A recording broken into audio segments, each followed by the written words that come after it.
वरदाय सुरप्रियाय लंबोदराय सकलाय जगद्धिताय नागाननाय श्रुतियज्ञविभूषिताय गौरीसुताय गणनाथ नमो नमस्ते। वर्णानामर्थसंघानां रसानां छन्दसामपि मंगलानां च कर्तारौ वन्दे वाणी विनायकौ। भवानी शंकरौ वन्दे श्रद्धाविश्वासरूपिणौ याभ्यां विना न पश्यन्ति सिद्धाः स्वान्तस्थमीश्वरम्।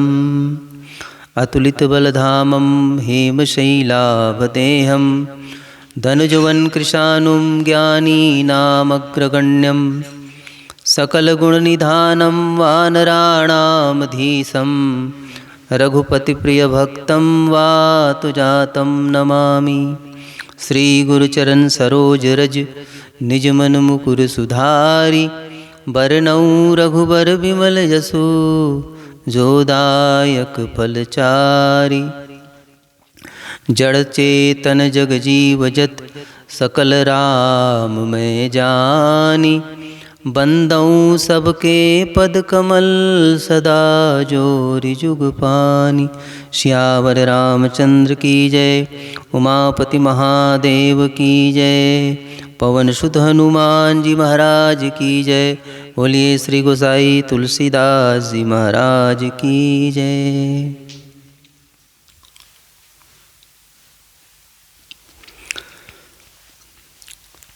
सप्त प्रबंध सुभग सोपाना ज्ञान नयन निरखत मन माना। श्यावर रामचंद्र की जय। परात्पर ब्रह्म अकारण करुणावर्णालय अखिल ब्रह्मांड नायक भगवान श्री सीताराम जी के वांगमय स्वरूप पूज्यपाद श्री गोस्वामी तुलसीदास जी द्वारा विरचित श्री रामचरितमानस पावन ग्रंथ को मैं प्रणाम करता हूँ। भगवान भूत भावन भोलेनाथ जी को प्रणाम, श्री हनुमान जी महाराज को प्रणाम और साथ ही साथ आप जितने मानस के राजहंस जो आज की कथा में विराजमान हैं, आप सभी को सादर प्रणाम निवेदित करता हूँ। सीय राम मैं सब जग जानी करूं प्रणाम जोरि जुग पानी। सबसे पहले मैं निवेदन कर लेता हूं क्योंकि ये मानसर का प्रसंग है और मानसर का प्रसंग हो चाहे रामचरितमानस का कहीं भी से कोई भी प्रसंग हो, सभी जटिल है। लेकिन मानसर प्रसंग को कुछ ज़्यादा जटिल मैं देख रहा हूँ। मेरे लिए तो है, आप लोगों के लिए तो नहीं है। तो सबसे पहले मैं निवेदन कर लेता हूँ कि त्रुटि पे ध्यान नहीं देंगे। श्री गोसाई तुलसीदास जी महाराज लिखते हैं, सप्त प्रबंध सुभग सोपाना ज्ञान नयन निरखत मन माना। श्री तुलसीदास जी महाराज लिखते हैं ये सप्त प्रबंध, प्रबंध को मान लेते हैं व्यवस्था, व्यवस्थित रूप से सप्त सोपान का श्री गोसाई तुलसीदास जी महाराज निर्माण करते हैं।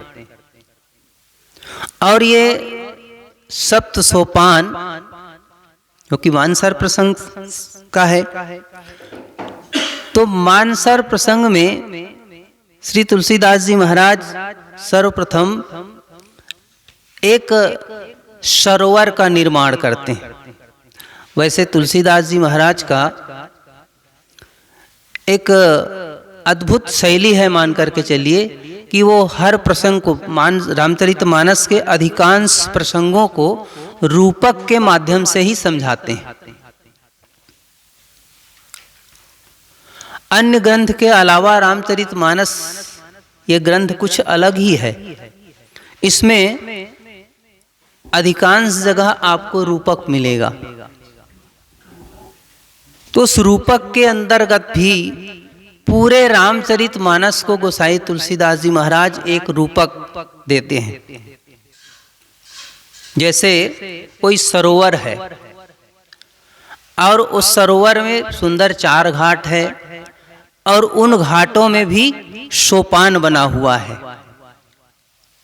बस यही से गोसाई तुलसीदास जी महाराज इस प्रसंग को प्रारंभ करते हैं। सुठ सुंदर संवाद वर बिरचे बुद्धि विचारी।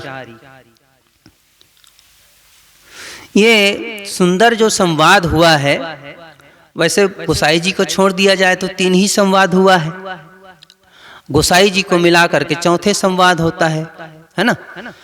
तो सुठ सुंदर संवाद वर बिरचे बुद्धि विचारी, अपने बुद्धि से विचार करके श्री गोसाई तुलसीदास जी महाराज लिखते हैं, तई यही पावन सुभग सर घाट मनोहर चारी।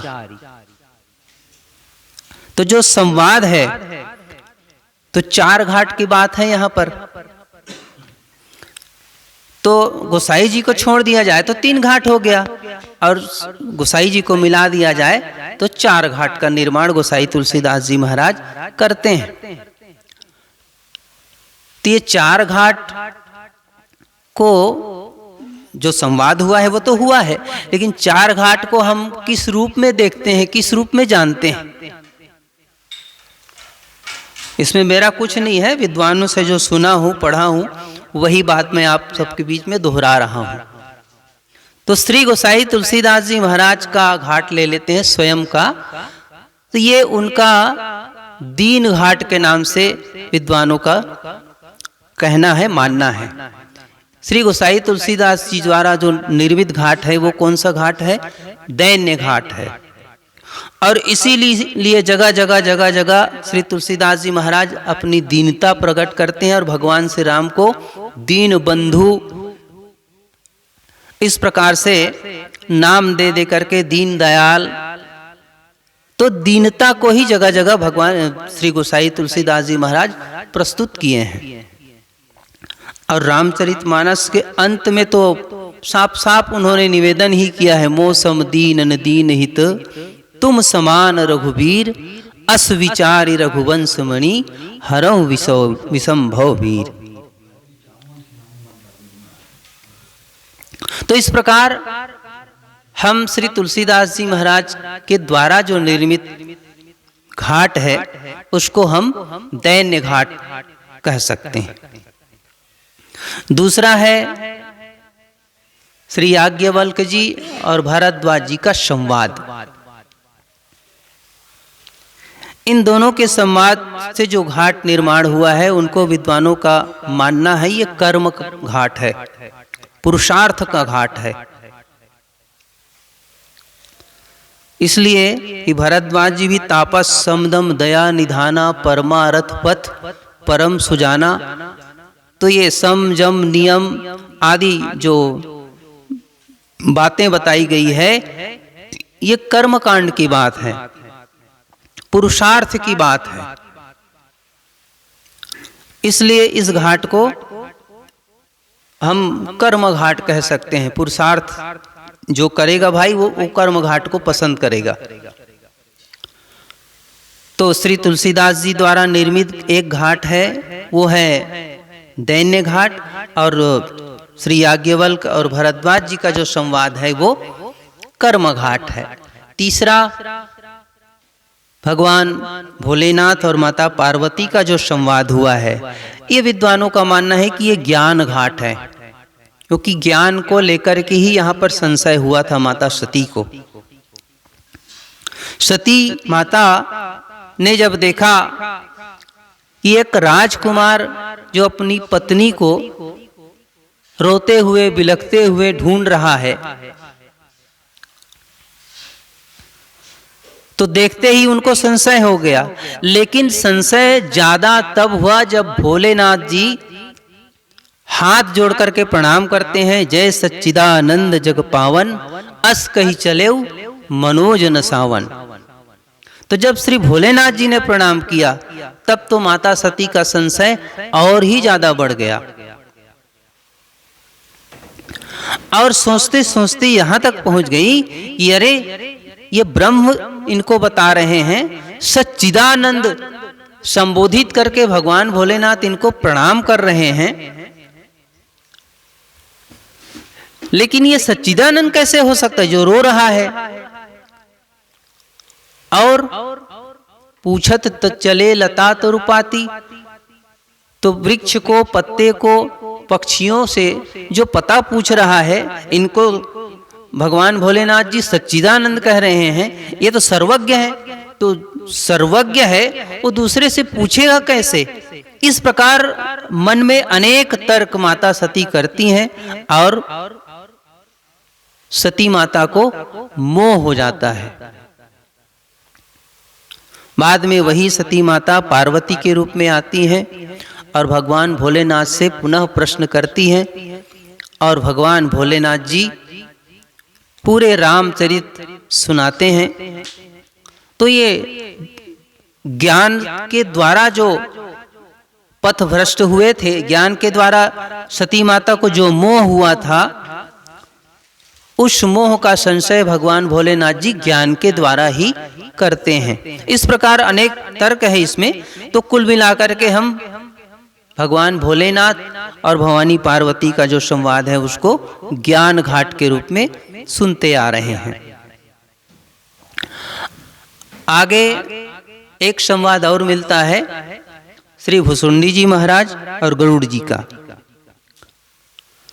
तो श्री भुसुंडी जी महाराज का गरुड़ जी के साथ जो संवाद हुआ है, उस संवाद को हम भक्ति घाट के नाम से जानते हैं, क्योंकि भक्ति पक्ष को ज्यादा भुसुंडी जी महाराज महत्व देते हैं। भक्ति पक्ष हठि कर रहेऊ दिन महामुनि शाप, मुनि दुर्लभ गति पायऊ देखो भजन प्रताप।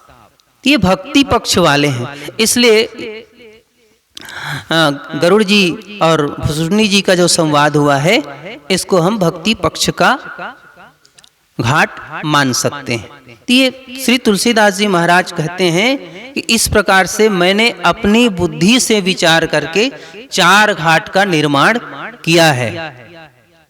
सुठ सुंदर संवाद वर बिरचे बुद्धि विचारी, तई यही पावन सुभग सर घाट मनोहर चार। ये 4 घाट श्री तुलसीदास जी महाराज निर्माण करते हैं। और उसके बाद आगे की पंक्ति में श्री तुलसीदास जी महाराज लिखते हैं, इन 4 घाट में सप्त प्रबंध सुभग सोपाना, ज्ञान नयन निरखत मन माना। 4 घाटों में मैंने सप्त प्रबंध का व्यवस्था किया है, जो सुभग है, सुंदर है। लेकिन सुंदर कब लगेगा? तो श्री तुलसीदास जी महाराज कहते हैं, सुंदर तभी लगेगा जब इनको ज्ञान नयन से देखना प्रारंभ करोगे। क्योंकि हमारे चर्म चक्षु के अलावा 2 नेत्र और बताते हैं। कौन सा? मर्मी सज्जन सुमति कुदारी, ज्ञान विराग नयन उर्गारी।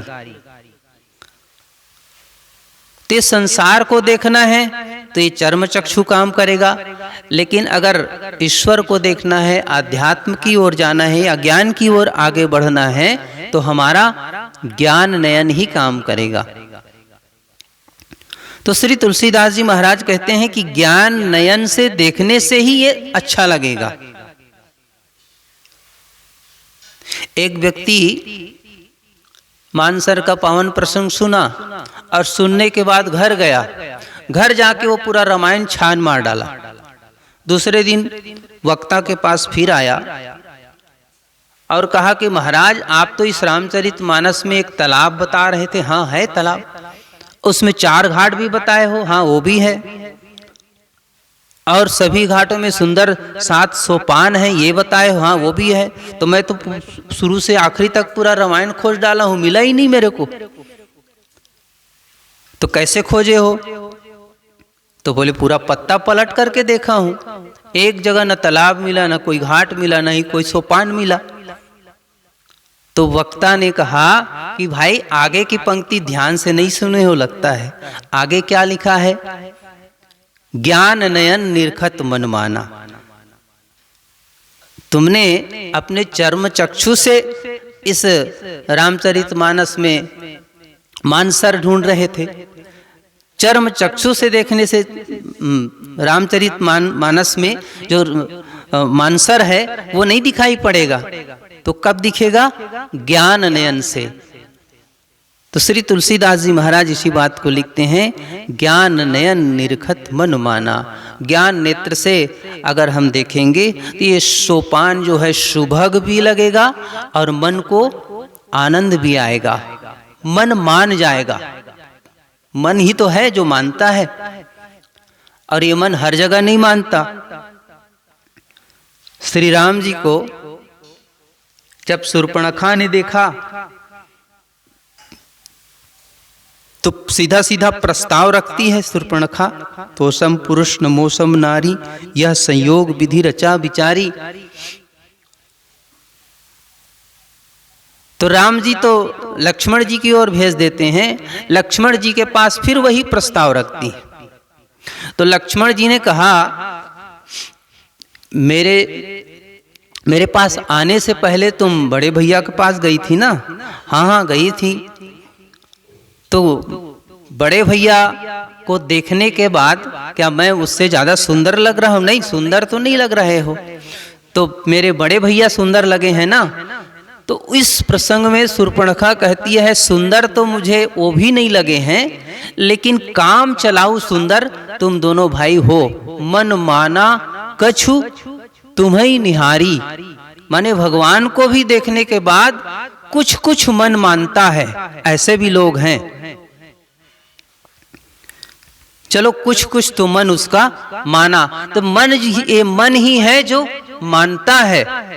और जिसको भी मान ले, जिसको भी मन मान ले, लेकिन मन जिसको मान लेता है मतलब मान लेता है, अच्छा लगता है उसको। तो ये सप्त प्रबंध का जो व्यवस्था श्री तुलसीदास जी ने किया है, उसे हम ज्ञान नयन से अगर देखें तो मन को अच्छा लगेगा, मनोहर लगेगा। तो ये सप्त प्रबंध श्री तुलसीदास जी महाराज कैसे चतुराई से किए हैं। जैसे कोई सोपान का निर्माण करता है, सीढ़ी बनाता है, तो सीढ़ी बनाने में कैसी कला वृत्ति होती है, कैसे निर्माण किया जाता है, कौन सी चतुराई रखा जाता है। तो साधारण बात यह है, ये साधारण ही बात है कि जो लोग सीढ़ी बनाते हैं प्रथम सीढ़ी के ऊपर ही दूसरा सीढ़ी रखते हैं, न कि उससे दूर रखते हैं, सटा करके बिल्कुल एक पंक्ति से दूसरे पंक्ति को जोड़ते हुए सीढ़ी का निर्माण किया जाता है। तो श्री तुलसीदास जी महाराज भी यही कला का प्रयोग रामचरितमानस में किया है। थोड़ा सा देख लेते हैं।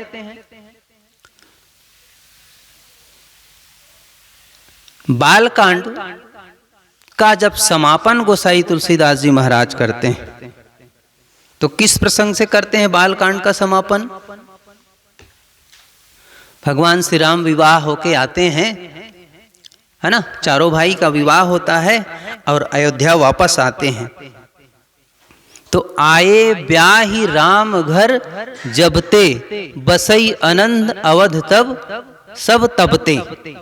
जब से भगवान श्री राम ब्याह करके अयोध्या आए हैं, तब से आनंद का ही वहां निवास हो गया है मानो। तो इस पंक्ति, ये अंतिम प्रसंग की पंक्ति है, आए राम ब्याह घर जबते।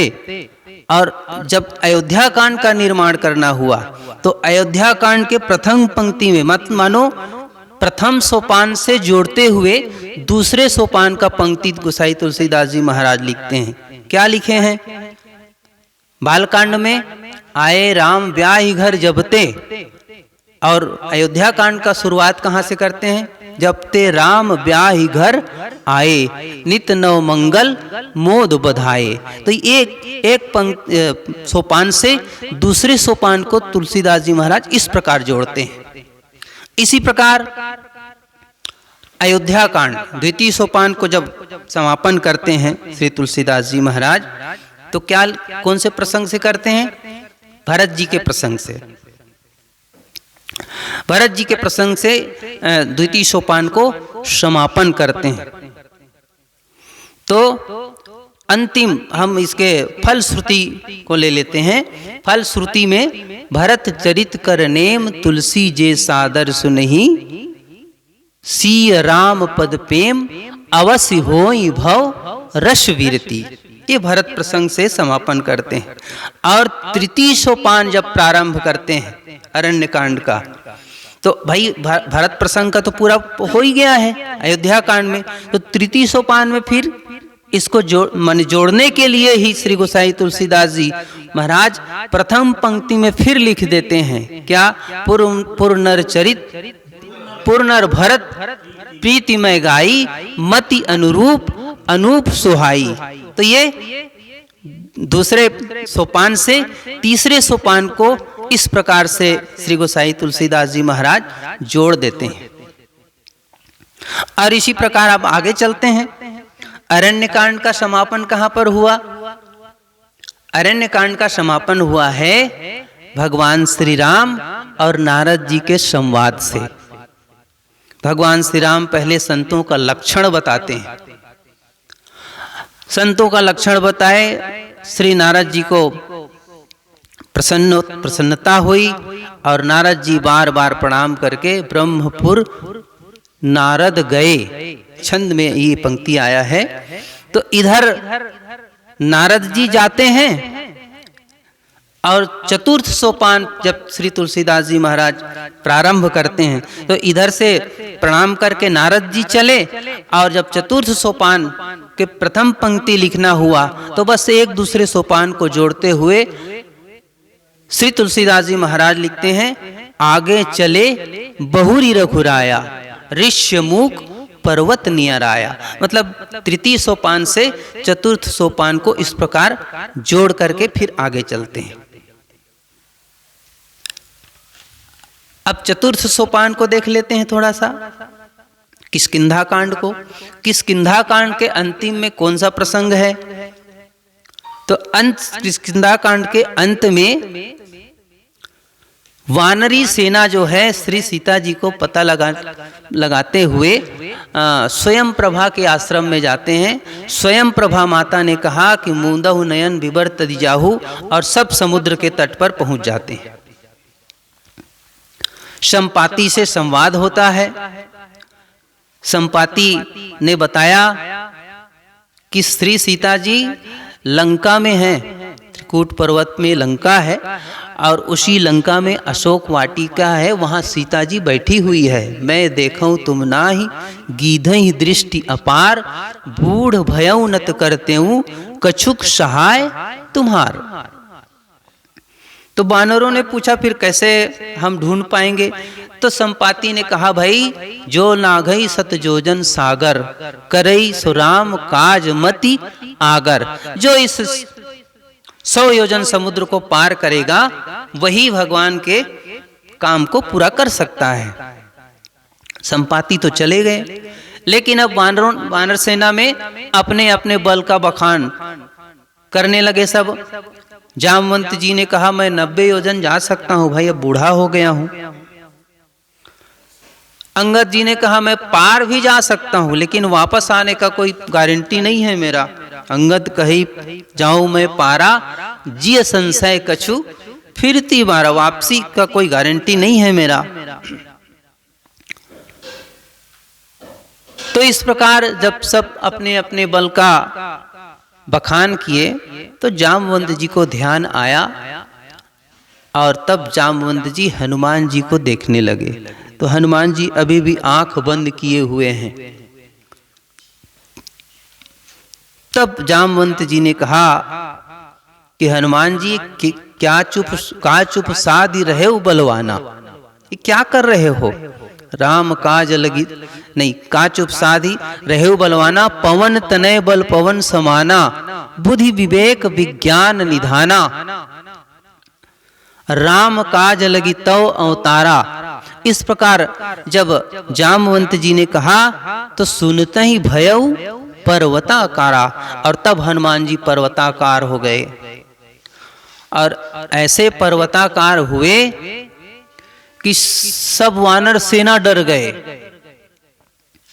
एक तो जाग नहीं रहे थे, और जागे तो ऐसे जागे कि सीधा हनुमान जी कहने लगे कि लीलऊं लाघऊं जल निधि खारा, समुद्र को लीलूं या लाघूं, क्या करूं बताओ? किस लंका को ही लाके इसमें डुबा दूं। सिंहनाद करी 12 लाघऊं लीलऊं जल निधि खारा। तो जामवंत जी थोड़ा सा भय हो गए, लेकिन हनुमान जी ऐसे हैं कि जैसे उनका जोश चढ़ता है वैसे भी उसके साथ साथ होश भी रहता है। जोश के साथ हनुमान जी ही ऐसे हैं जिनका होश भी रहता है। जैसे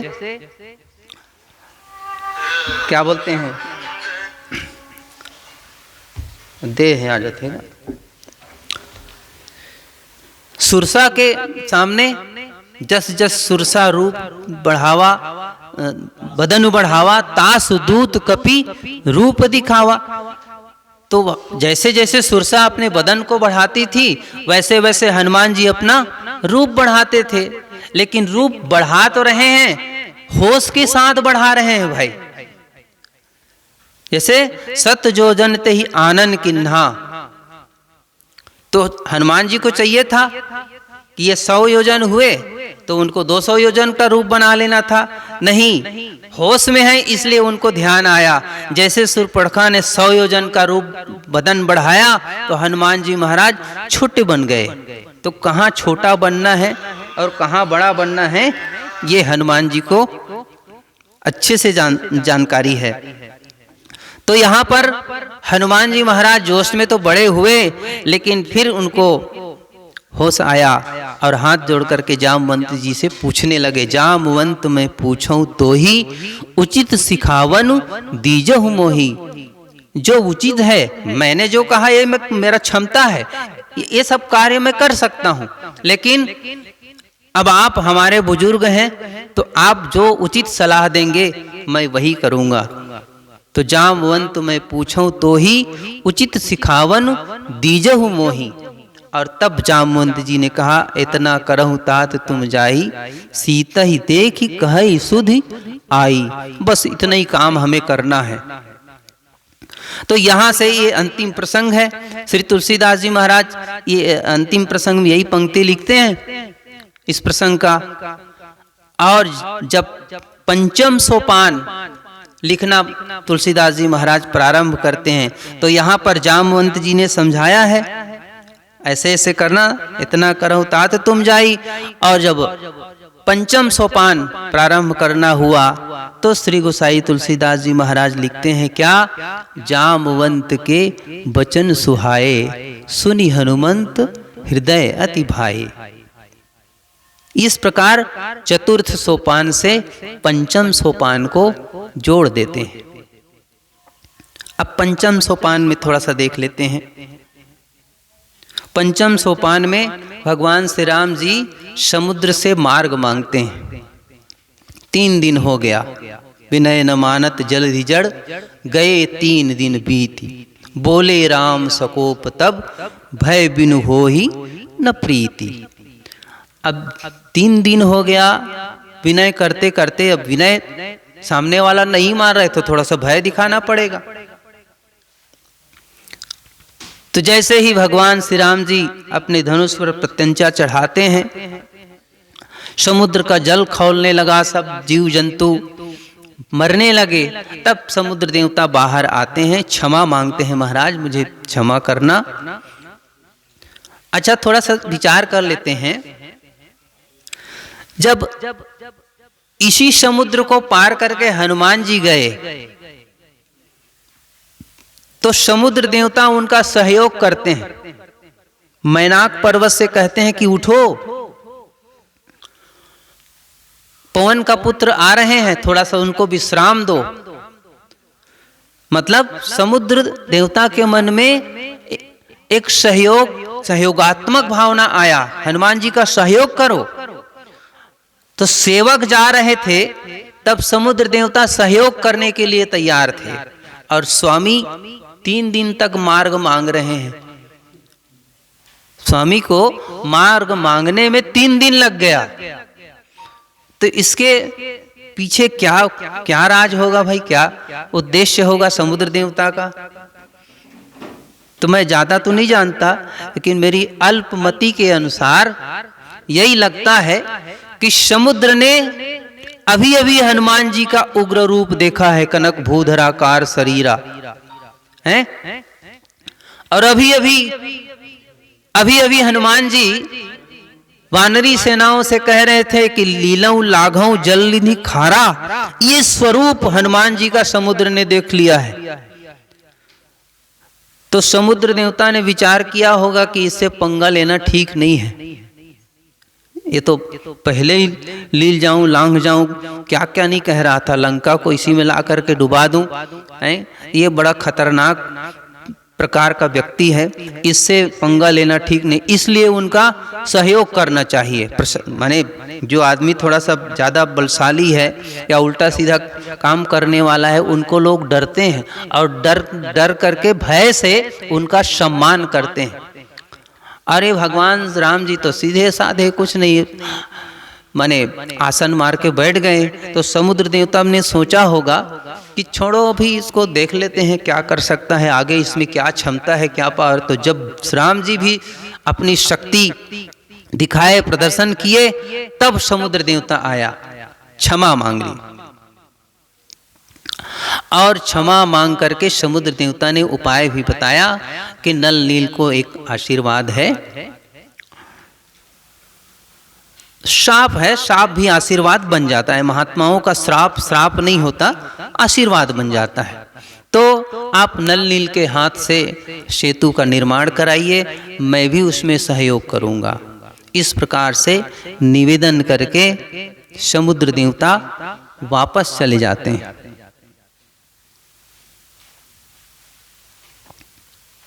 निज भवन गवनेउ सिंधु श्री रघुपति यह मत भायऊ। तो भगवान श्री राम को समुद्र देवता का बात अच्छा लगा, भाया, क्षमा कर दिए उसको। और इधर पंचम सोपान में समुद्र देवता वापस जाते हैं और षष्ठम सोपान श्री तुलसीदास जी महाराज को जब लिखना हुआ तब कैसे जोड़े हैं यहाँ से? तो यहाँ निज भवन गवनेउ सिंधु श्री रघुपति यह मत भायऊ, और आगे सिंधु बचन सुनि राम, सिंधु बचन सुनि राम सचिव बोल प्रभु अस कहेवु, अब विलंब के ही काम करहु सेतु उतरे कटक।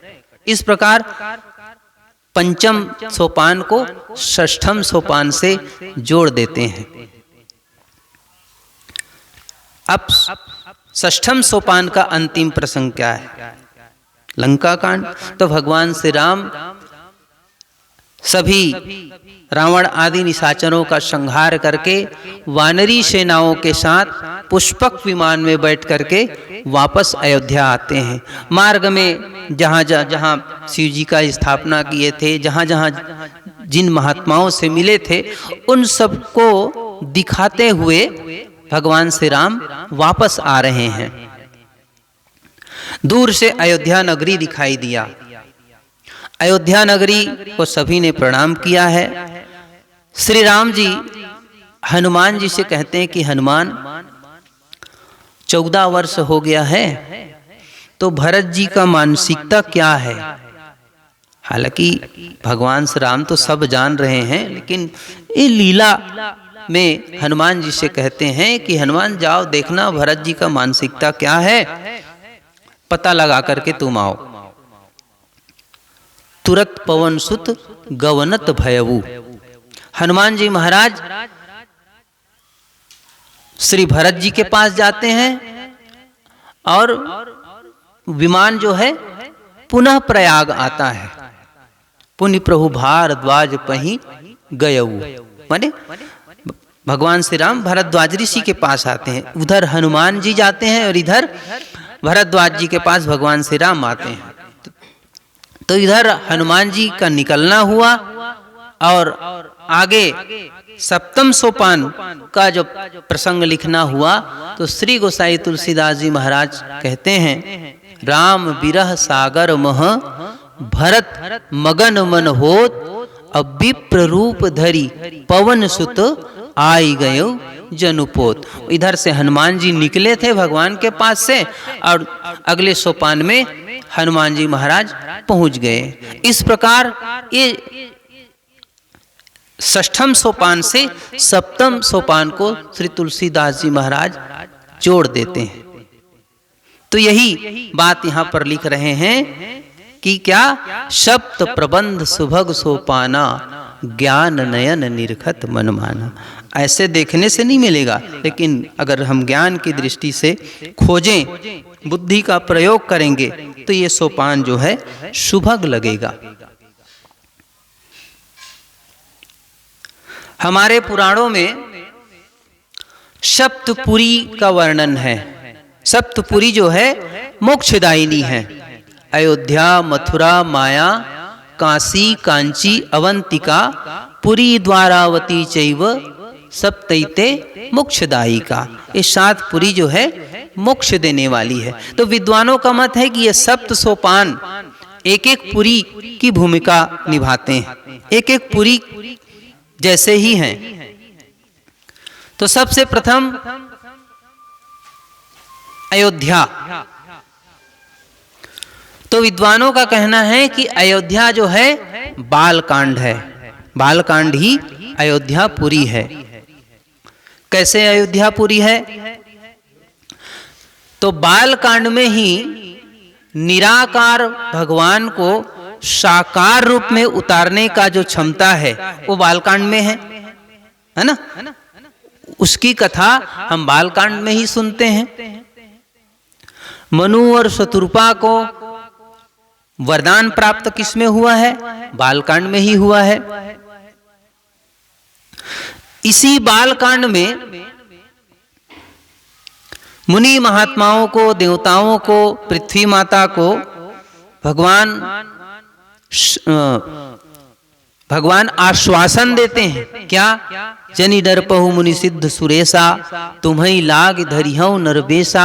इस प्रकार से बालकांड में ही पूरा भगवान के अवतार का भूमिका तैयार होता है और भगवान को उतार भी लेते हैं। तो इस प्रकार ये बालकांड को अयोध्या कहा गया। अयोध्या, जैसे भगवान श्री राम अयोध्या में जन्म लिए, उसी प्रकार ये बालकांड भी अयोध्या नगरी है।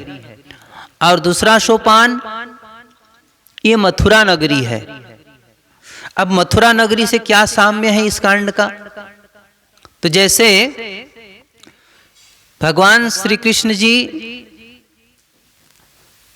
वृंदावन से मथुरा जाते हैं, तो मथुरा, भगवान के मथुरा गमन से गोपियों को विरह वेदना जो होता है, भगवान से बिछुड़ने का जो पीड़ा होती है, उसके बाद फिर पुनः भगवान श्री कृष्ण ब्रज क्षेत्र में नहीं गए हैं मथुरा आने के बाद। तो भगवान को, गोपियों को विरह सहना पड़ा है, भगवान का वियोग सहन करना पड़ा।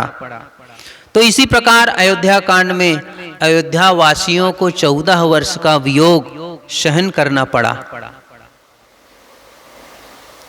और फिर कृष्णावतार की भूमिका भी इसी में है। कहते हैं सब 14 साल तक तो भगवान वन में थे, तो मुनि महात्माओं को बड़ा प्रसन्नता हुआ,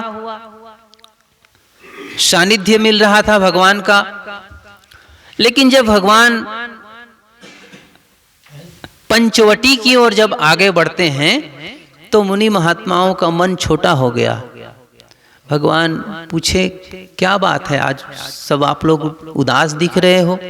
महात्माओं ने कहा कि महाराज अभी तक तो अच्छा लग रहा था, लेकिन अब ये वियोग हम सहन नहीं कर पा रहे हैं। कुछ ऐसा करिए महाराज कि हमारा आपका संयोग बना ही रहे। श्री राम जी ने कहा कि ये तो लीला है भाई, 14 वर्ष मुझे वन में बिताना था, तो 14 वर्ष तो लगभग पूर्ण होने जा रहा है, तो इसलिए मुझे तो जाना ही पड़ेगा। महात्माओं ने कहा महाराज तो फिर कुछ ऐसा करो ना कि पुनः आपका संयोग हमें मिले। और वहीं फिर भगवान श्री राम ने कहा कि ठीक है, अभी इस अवतार में तो संभव नहीं है, लेकिन अगला अवतार जब मेरा कृष्णा अवतार होगा तो आप सब गोपियों के रूप में आना और मैं आप लोगों के साथ बाल लीला करूंगा, रास आदि लीला रचाऊंगा। इस प्रकार कृष्णावतार की भूमिका भी अयोध्या कांड में बना है।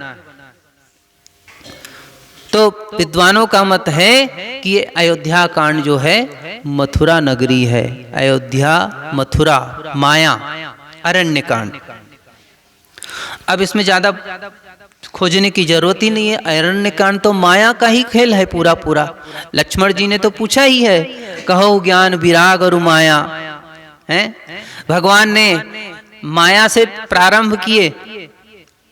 व्याख्यान जब भगवान देते हैं लक्ष्मण जी के सामने राम गीता का, तो माया से ही प्रारंभ करते हैं। और शब्द से तो भगवान ने राम गीता का उपदेश किया ही, लेकिन उसके बाद फिर माया का साक्षात स्वरूप को बुला लिए। माने शूर्पणखा, माया की शूर्पणखा आ गई है। अरण्य कांड में ही माया की सीता, माया का मृग, माया का रावण, माने ये पूरा अरण्य कांड माया नगरी ही है समझो। तो अयोध्या, मथुरा, माया, काशी, किष्किंधा कांड को काशी की भूमिका दिया गया है। शुरुआत में तो श्री गोसाई तुलसीदास जी भी लिख देते हैं, मुक्ति जन्म महिजान ज्ञान खानी अघहानि कर, जह बस शंभु भवानी सो काशी सेई कसना। ये तो काशीपुरी ही है। और काशीपुरी में मान्यता है कि जो शरीर छोड़ता है, महामंत्र जो जपत महेशु काशी मुक्ति हेतु उपदेशु, तो काशीपुरी भी मुक्ति देने वाली है। और उसी प्रकार ये चतुर्थ सोपान किष्किंधा कांड भी मुक्ति देने वाली है। पंचम सोपान में चलते हैं, अयोध्या, मथुरा, माया, काशी, कांची। तो कांचीपुरी सुंदर कांड को माना गया है।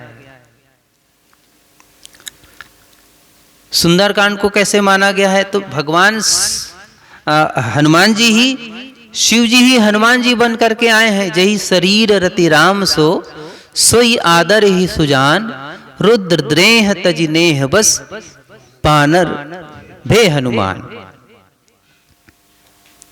तो साक्षात शिव जी का चरित्र है सुंदरकांड में हनुमान जी के रूप में।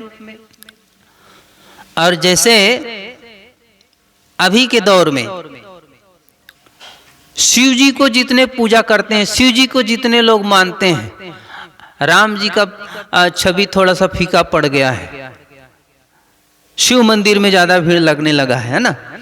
तो उसी प्रकार राम, पूरे रामचरित मानस में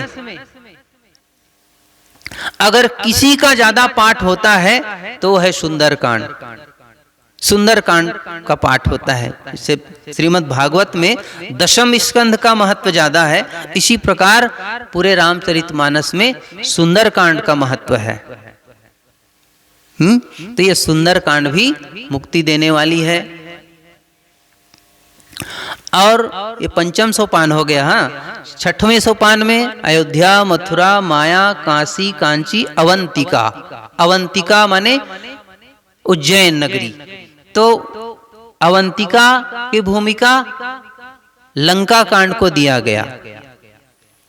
जैसे उज्जैन में महाकाल साक्षात विराजमान है, तो बस उसी प्रकार महाकाल के रूप में भगवान श्री राम लंका कांड में भगवान का स्थापना करते हैं, शिव जी का। थाप लिंग विधिवत करी पूजा, शिव समान प्रिय मोहिन दूजा। शिव का स्थापित कहाँ हुआ है? तो लंका कांड में हुआ है। और इसी कांड में फिर सभी निशाचरों का भगवान श्री राम संहार भी करते हैं। तो इस प्रकार अवंतिकापुरी रामचरितमानस में सप्त सोपान में है, तो वो है लंका कांड। और अंतिम द्वारिकापुरी कहते हैं।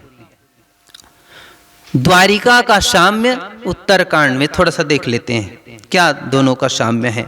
तो द्वारिकापुरी में भगवान श्री कृष्ण करते क्या है? वहाँ राजा बन जाते हैं और राजा बन करके अपने प्रजाओं को सुंदर उपदेश करते हैं, प्रजाओं का पालन करते हैं, न्याय पूर्वक राज्य करते हैं भगवान श्री कृष्ण। उसी प्रकार उत्तरकांड में भगवान श्री राम भी राज सिंहासन में बैठते हैं। 14 वर्ष वनवास समापन हुआ और भगवान श्री राम जब अयोध्या पहुँचे, लोगों ने स्वागत किया। स्वागत करने के बाद भगवान श्री राम तीनों भाइयों को नहलाते हैं, स्वयं स्नान करते हैं। लोगों ने कहा वशिष्ठ जी से, गुरुदेव ऐसा करना, अब आज थके हुए हैं, सफर से आए हैं, इसलिए ना कल राज सिंहासन की तैयारी करेंगे। तो वशिष्ठ जी ने कहा नहीं नहीं, कल की इंतजार मत करो, क्योंकि एक रात में पता नहीं क्या से क्या हो जाता है। इसलिए चाहे वो राम जी थके हो चाहे ना थके हो, है ना भाई, हैं? थके हो तो भी ठीक है, अगर नहीं थके होंगे तो भी ठीक है, लेकिन प्रभु ही विलो की मुनि मन अनुरागा, तुरंत दिव्य सिंहासन मांगा। आज ही लाओ, माने भगवान थके हैं तो हम सिंहासन तक इनको लेकर के नहीं जाएंगे, सिंहासन को ही यहाँ ले आओ, क्योंकि इनको सिंहासन की जरूरत नहीं है, जरूरत सिंहासन को है। तो इस प्रकार भगवान श्री राम इस कांड में, उत्तर कांड में श्री सीता जी के साथ सिंहासन पर विराजमान होते हैं और प्रजाओं को सुंदर सुंदर उपदेश करते हैं और पुत्र की भांति प्रजाओं का पालन करते हैं। राम राज नभघेश सुनु, सचराचर जग माहि, काल कर्म स्वभाव गुण, कृत दुख काहुई नाही। किसी को माने काल कर्म स्वभाव गुण, ये चार से प्रेरित दुख किसी को हुआ ही नहीं है, ऐसे भगवान राज्य करते हैं। तो जैसे द्वारिका में भगवान श्री कृष्ण जी प्रजाओं का पालन किए और अंत में सभी प्रजाओं को मोक्ष भी दिए हैं, इसी प्रकार भगवान श्री राम जी अयोध्या में उत्तरकांड में राज्य सिंहासन पर बैठते हैं और प्रजाओं को सुंदर सुंदर उपदेश देते हैं और इस प्रकार प्रजाओं का भी मोक्ष होता है। मोक्ष का अर्थ ही क्या है? छोटे से मोह माने मोह और छ माने क्षय, मोह का क्षय हो जाना ही मोक्ष है। तो इस प्रकार सभी प्रजाओं का मोह का क्षय हो जाता है। सुंदर उपदेशक मिले, जहाँ भगवान श्री राम जी जैसे राजा हैं, वहाँ के प्रजा का दुर्गति तो हो ही नहीं सकता, पतन तो हो ही नहीं सकता। तो इस प्रकार ये सप्त सोपान जो है सप्तपुरी की भी भूमिका निभाते हैं और सभी सप्त सोपान मोक्षदायिनी है। तो इसी बात को श्री तुलसीदास जी महाराज यहाँ पर लिखते हैं, सप्त प्रबंध सुभग सोपाना, ज्ञान नयन निरखत मनमाना। मैं आप सभी से पुनः एक बार क्षमा मांगते हुए अपनी वाणी को यहीं से विराम देना चाहता हूँ। बोलिए सियावर रामचंद्र की जय।